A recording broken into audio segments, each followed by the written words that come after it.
Hello everyone, welcome back to নতুন video. তোমরা সবাই কেমন আছো? আশা করি ভালো আছো। আমরাও ভালো আছি। আজকে বাবার বাড়ি চলে এসেছি। বাবা যেহেতু বাড়িতে নেই, সেহেতু মা দোকানে, তাই আমাকেই রান্না করতে হবে।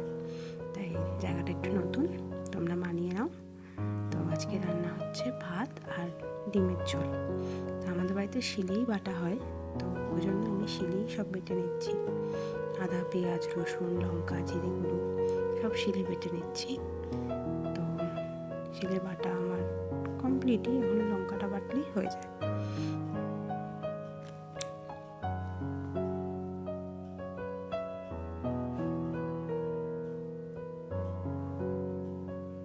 লঙ্কা বাটা হয়ে গেছে, এখন কড়াই গরম করে কড়াইতে তেল দিয়ে আমি ডিম ভেজে নেব।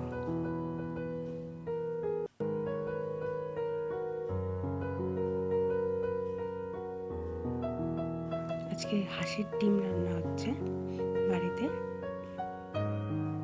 তো হাঁসের ডিমটা ভাজার পরে আমি আলুগুলো সেদ্ধই করে নিয়েছিলাম, তাও আলুগুলো একটু ভেজে নিলাম।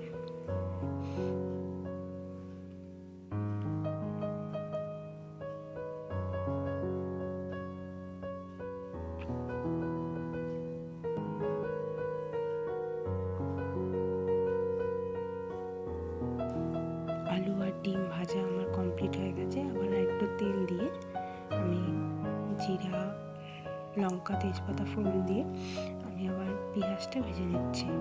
পেঁয়াজটা একটু ভাজা ভাজা হয়েই গেছে, তখন যে মশলাগুলো আমি বেটে নিয়েছি সেই মশলাগুলো আমি দিয়ে একটু কষাচ্ছিলাম। একটু জল দিয়ে দিলাম যাতে পুড়ে না যায়, মশলাটা নিচে লেগে না যায়, সেই জন্য। এখন সব যে গুঁড়ো মশলাগুলো আছে সেগুলো আস্তে আস্তে দেবো, যেমন নুন, হলুদ, যা যা লাগে সেগুলো দেবো। আজকে ঝোলটা হালকা পাতলাই হবে, যেমন একটা মশলাদায়ক হবে না, হালকাই হবে। তো আলুগুলোকে একটু কষিয়ে নিলাম। আলু কষানো হয়ে যাওয়ার পরে আমি ডিমটা দিয়ে দিলাম। ডিমটা একটু কষিয়ে এবার আমি জল দিয়ে দেবো এর মধ্যে।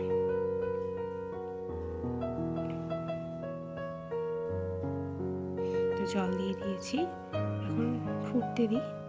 আচ্ছা, আমার ভিডিও যদি ভালো লেগে থাকে অবশ্যই লাইক, কমেন্ট করবে, আর নতুন হয়ে থাকলে সাবস্ক্রাইব করে দেবে, তাহলে আমার খুব ভালো লাগবে। তা আজ আসি, টাটা।